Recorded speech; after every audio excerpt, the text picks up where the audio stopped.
now it's day 20. Oh, And we're doing a twofer because, we like weekends off. Well, there's things that need to be done, honestly. There's things that have to be done the weekend before Christmas. Absolutely. Yeah. So we're recording another one today. But this is all us this time. We don't have a scheduled interview, but we have lots to talk about. We do. So day 20. Yeah. Should we just start by opening our packages so people can see that, and then we can visit about the other things we have to share? Yeah. Let's rip into it. I'll go first today. Yeah. I'm curious to see where we're headed after yesterday's little surprise. So day 20 is Spanel, which I have no idea what that is. I Googled, so that's the only reason I knew. I did not know. I've never heard that term. No, I haven't either. Many of these I haven't. Oh. And that's totally not what I thought. Interesting. No, because you Googled it. That's beautiful. It's very much a tone shade variation of yesterday's. Yeah. Day 19. Yep. I thought we were, see, that's lovely. Those two together are lovely. That's nice. They'll be right together in the pattern. Huh. Interesting. That was not what I was expecting. Apparently there's more than one variation of that particular gemstone. Oh, clearly. So what color would you have said from your search? More reddish, I thought. Okay. Is where we were going to, but obviously not. So who knows? We'll see what's going to happen. Yeah. All right.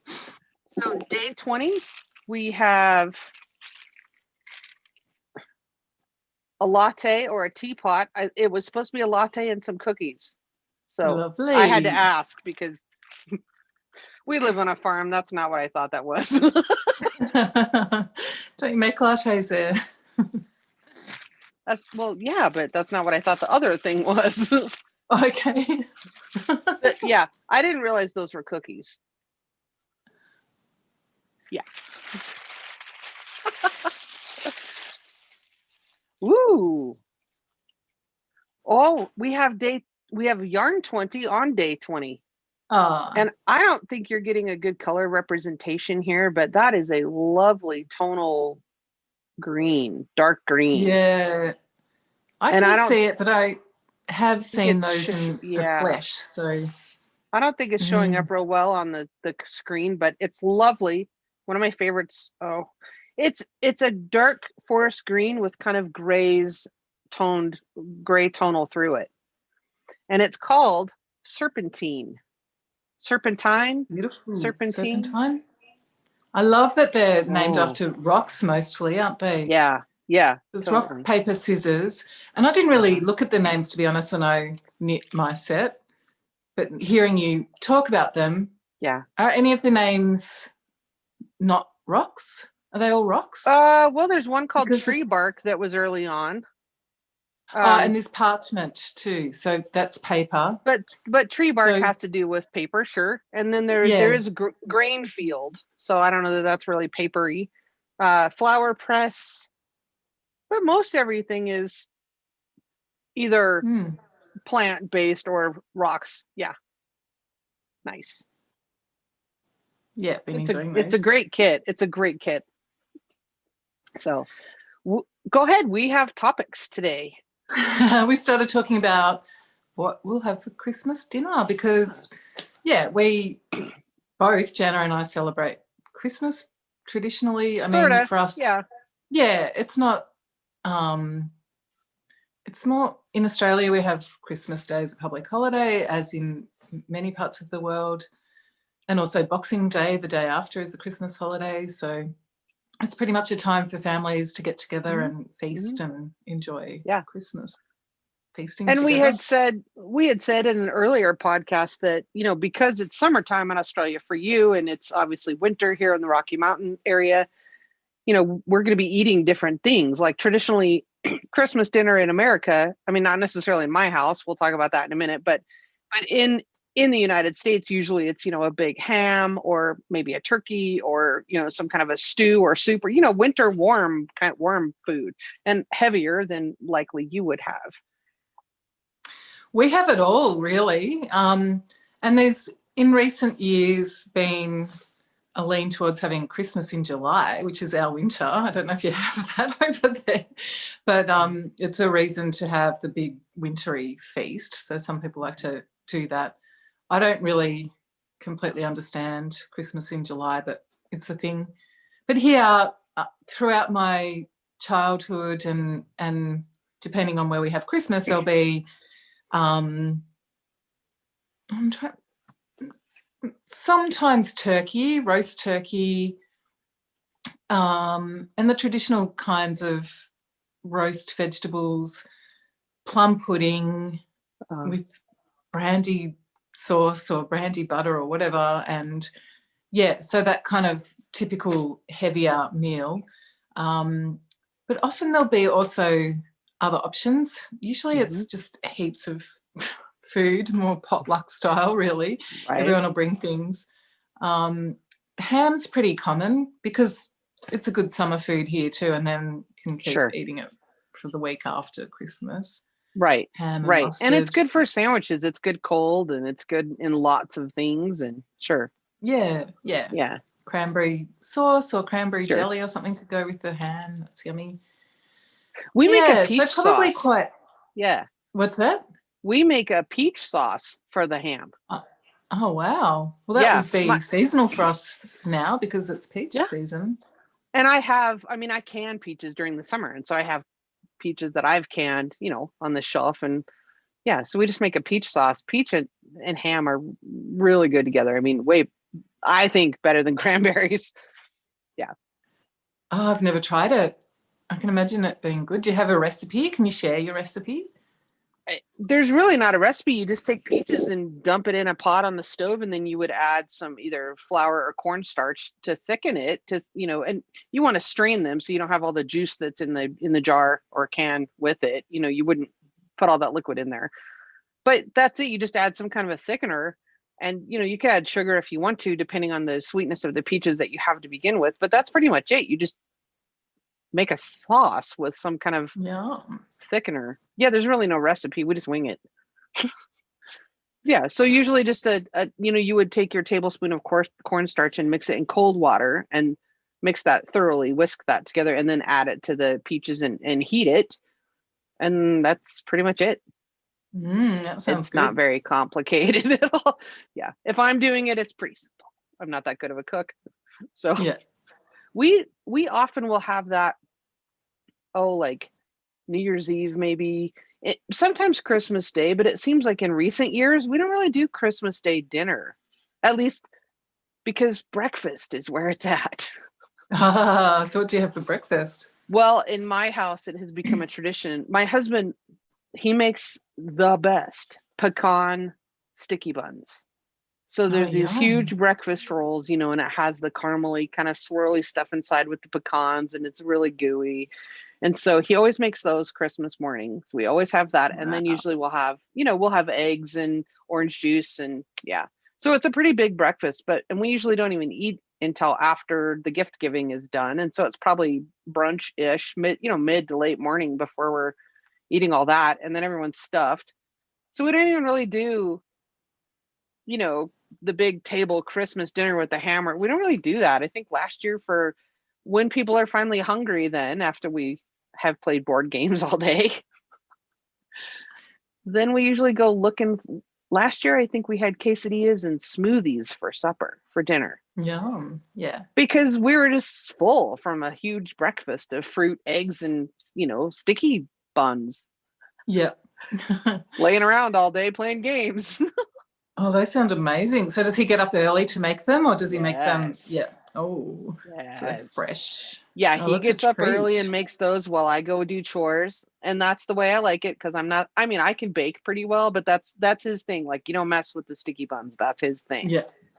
So I go out and take care of the animals and do all the farm stuff like normal.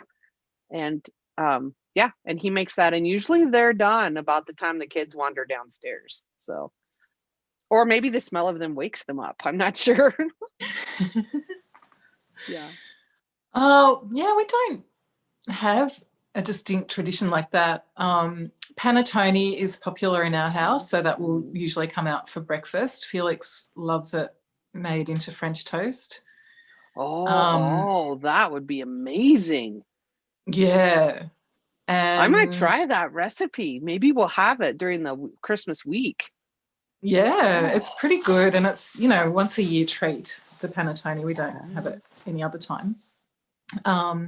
Probably nibble a few little chocolates. It might be in Christmas stockings in the morning as well. Mm-hmm. And usually I like to have a festive glass of bubbles in the morning. So that's probably my breakfast. Yeah. So tell me about what would be your morning bubble festivity. What would that include? Like what kind of drink would that be? Like literally sparkling wine, like champagne or some sort of sparkling. Usually I like Australian sparkling wine. So do you do like a mimosa? Do you have those? We do. Andy keeps talking about mimosas this year. He'll probably have mimosa. I prefer no juice, just a glass of bubbles. Yeah, and coffee too first. So a couple of coffees. And that feels pretty decadent. And usually because, it feels like such a big push for many, there's always lots to do, and then wake up December 25 and think, and depends where we are. Sometimes this will be our first year here at the beach, although sometimes we'll be on a family trip, maybe with Andy's side of the family at the beach. So, a gathering. So then for lunch, usually, so that's breakfast, French toast. Andy might have his panettone not French toasted. He just likes to have it plain with coffee. Yeah. And sometimes we're camping, but panettone is always a consistent thing. And then if we have the family get together, it's kind of potluck lunch. When Andy's sister, who married into an Italian family, the nonna comes, it's always amazing. She just brings incredible food, including boozy tiramisu for dessert, so that's always delicious. And she makes beautiful savoury foods as well, so Italian, simple, delicious food. I love all kinds of cooking, so it'll depend what my fad is for that year. Sometimes it might be a Moroccan, there's a chickpea salad that I make that's really delicious and quite wonderful for vegetarians, so it's a good vegetarian dish, and it's nice with the ham as well if you're a meat eater. Sure. So it's often like just a that's hodgepodge, a bowl of cherries, just all our favourite things. And then we talked about pavlova. Did we talk about that in the podcast? Yes. And dessert or summer pudding is something that we would have more often. So are you familiar with summer pudding? Have I talked about that? No. It's a really simple recipe that relies on seasonal fresh berries. So it's more of a UK recipe. And you actually use stale white bread for it, or you can use brioche. Brioche is nice, or maybe a plain panettone. And you cut thin slices and line a pudding bowl with the bread, and then you pour in a mixture of cherries and berries and currants, all fresh. Right. Pile it up. Then there'll be some juice.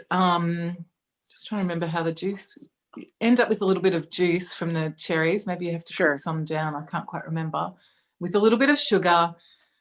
And then you put slices of bread or whatever you're using for the top, and then pour the juice over it. So the bread becomes stained pink or deep red with all the juice. And then you put weights on it. So it's really simple. It takes 5 minutes to prepare. Put weights on it, put it in the fridge overnight, and it compresses it, forces all the juice into the slices of bread, and then makes it so that the next day you flip it over and take the bowl off, and it actually holds its form. Sure, and then you can cut slice it and all the berries fall out, so it doesn't. It sounds a little bit. It sounds a little bit like a trifle. Trifle for us has layers of custard and jelly and berries and cake. So to me, a trifle is quite different.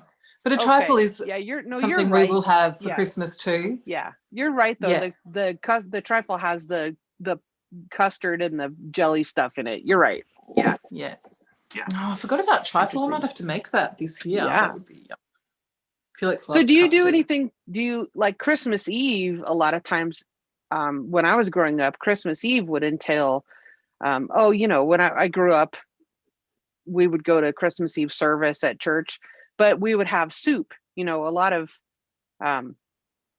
families would have like a chowder or a soup that night. And I don't know if that was related to the church service, just because it was a simple thing and it didn't, if you had somewhere to go on Christmas Eve, you didn't have it wasn't a big thing to clean up and present on the table and all that. It was, more convenient if you had somewhere to be on Christmas Eve. Yeah. So plus all the cooking the next day and big feast the next day. Yeah. So there would be sometimes a chowder, like a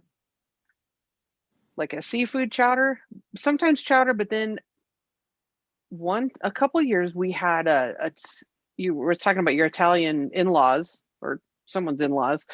Yep. That we would have cioppino. We had that a couple times, and that was really. I don't know what that is.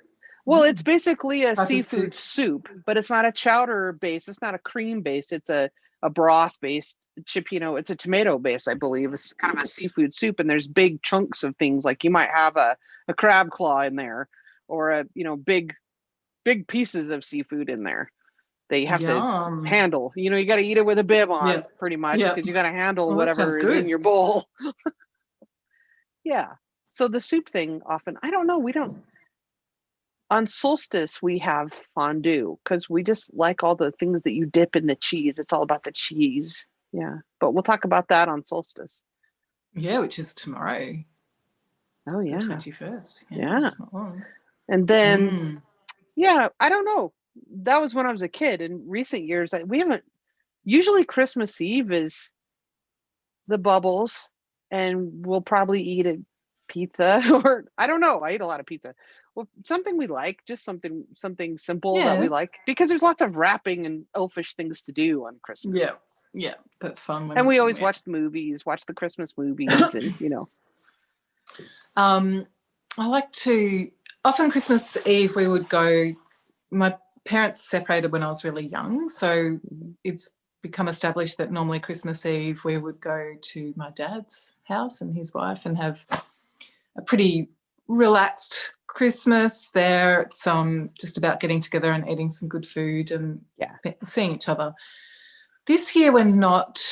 It's kind of an unusual year for us. It is weird. Yeah, it is. With everything and so we're actually just going to have a really quiet Christmas, the three of us, and then go visiting from Boxing Day, go and visit the families.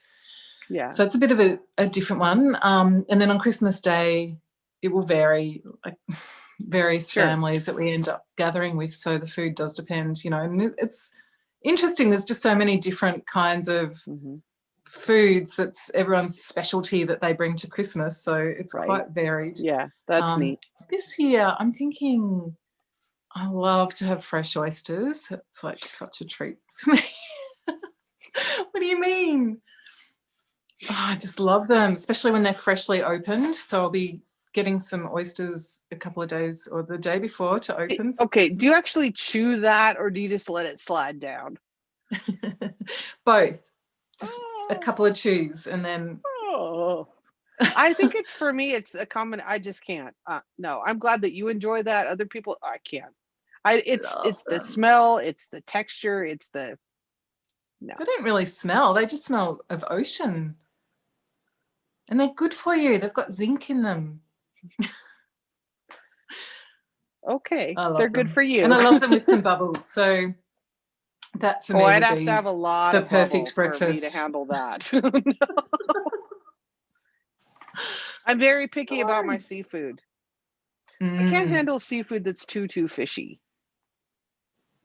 Yeah.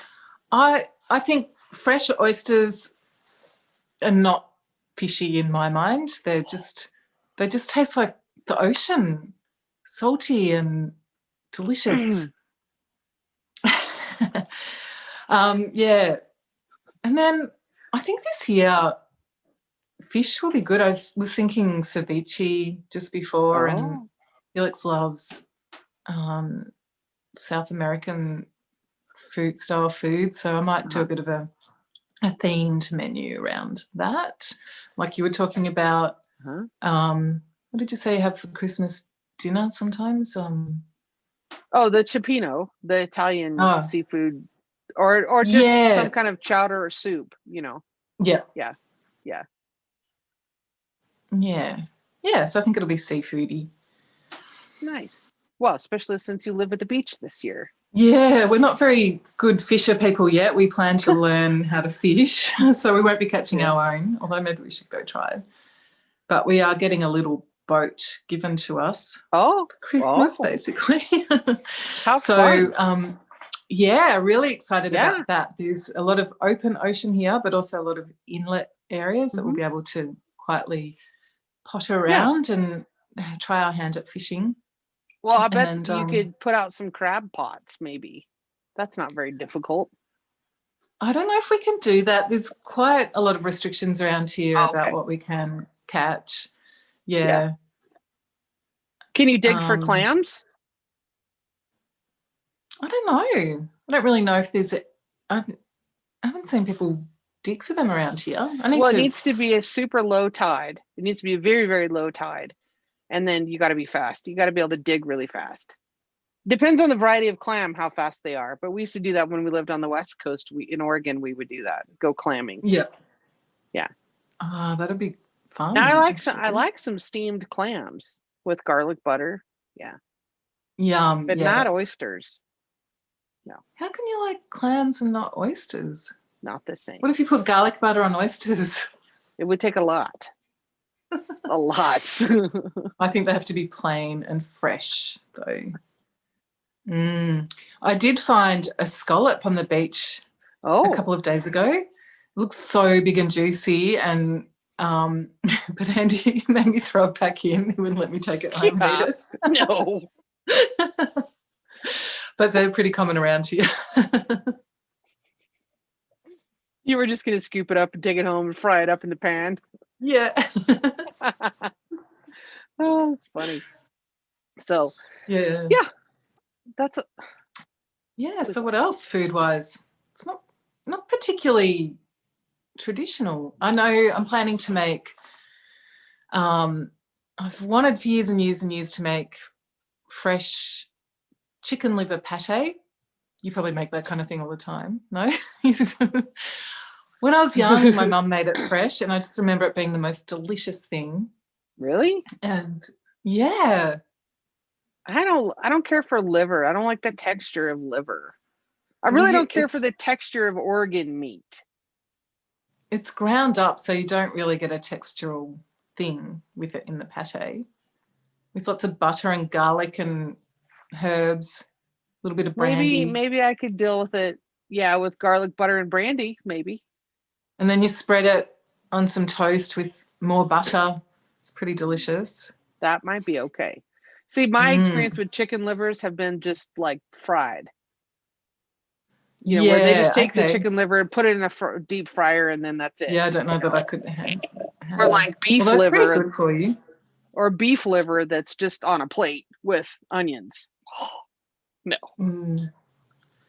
And I guess those things have to be incredible quality. For a long time I was looking for organic chicken livers. I didn't want to cook it with something not organic, because the liver processes everything. So it's a filter organ. Yeah. So I finally found some a couple of weeks ago at the market, and they're in the freezer now waiting for me. But I'd like to make some chicken liver pate. That I'll make a few things to take to the family when we go visiting. So some yummy things, some pan forte. I plan to make, which we talked about the other day, and probably some mustard, which I usually do each year. My daughter reminded me that we need to make this specific Christmas bread, and it's basically just a sweet bread, and it has the kind of candied fruit that you put in fruit cake or in panaforte. So it has that, a little bit of that, not as much as in a fruit cake, but it's kind of sprinkled around, and there's cinnamon and sugar, and you braid it together. And then bake it.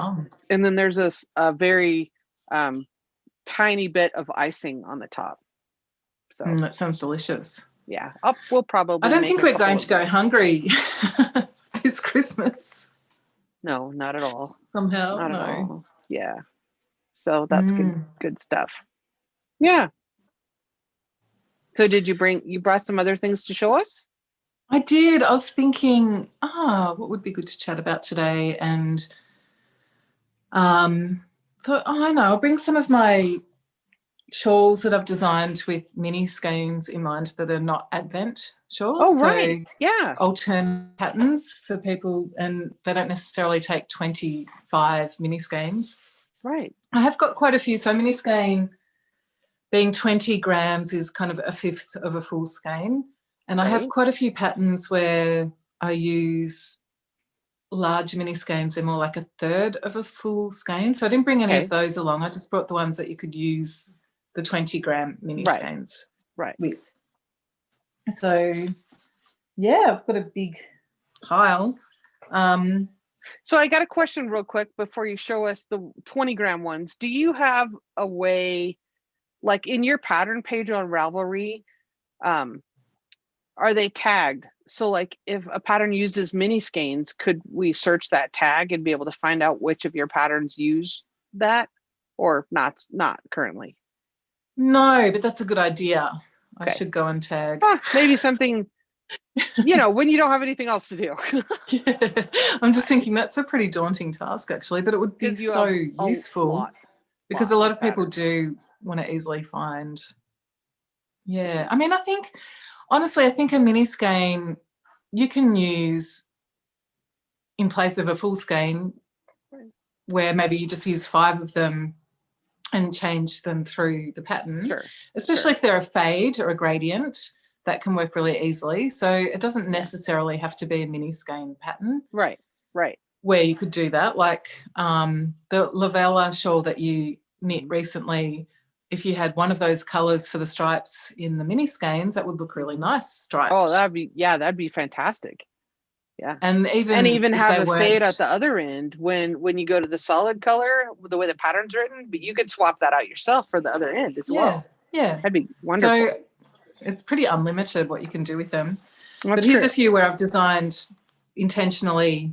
So this one this is the Venation Shawl, which is similar to, was it Lavella or Lavetta that you, Lavella is DK. The Lavella is the DK one. Lavetta is so this is quite similar shaping and the eyelet pattern, but it's through the whole shawl. Right. And so I used 10 mini skeins for this one. Okay.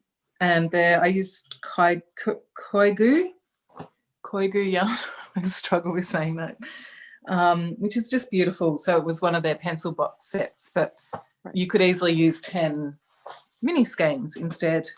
And then here's another one where I designed it based around a koigu pencil box, but also used equivalent yardage as a main colour. So there's a contrasting colour, which is the main colour, that pinky colour, and then a pencil box mini, and then a pencil box mini here in the slip stitch section. I used the lighter minis in the slip stitch section, so it's a bit more subtle, and the darker ones for the mosaic section so that you can really see the pattern. And what's the name of that one? That's called Kentia, Kentia Wrap. So that was published not long ago. And then here's another mosaic wrap. Oh, wow. I don't think I've seen that one. This was from a couple of years ago. a 2-colour version of this too, and that's knit edge to edge. Uh-huh. And there's a bit of fading going on, so I used 3 shades of sort of peach in this section. Uh-huh. And then, or maybe it was 2 shades, and then 2 shades of this kind of purple, and then 2 of the yellow, and then there's another white.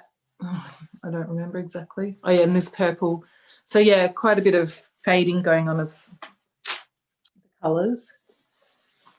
I've got heaps to show you. This one, this is, I mentioned a few episodes ago, the 12-month Jimmy Beans Club.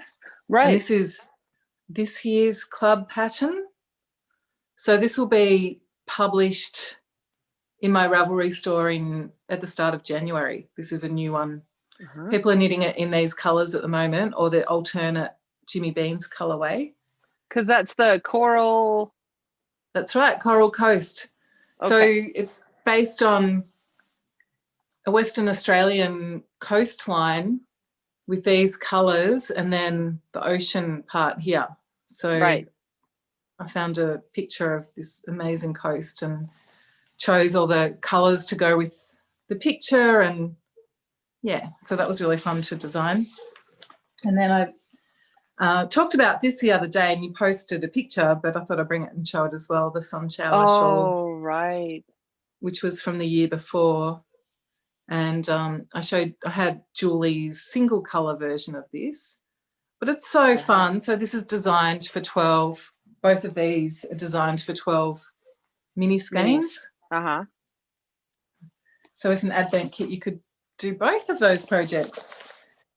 And then this one takes less than a mini for each colour. This is called Lamina Wrap.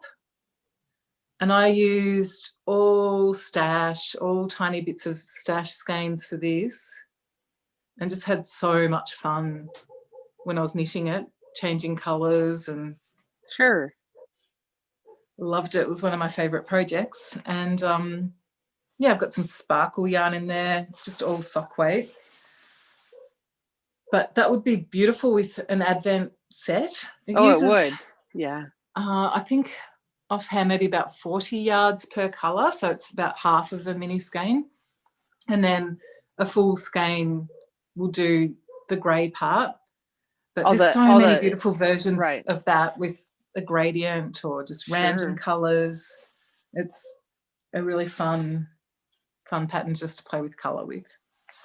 I've got a couple more. This is another one I designed with half of an Advent kit this year, so 12 mini skeins. This is called Woollsia.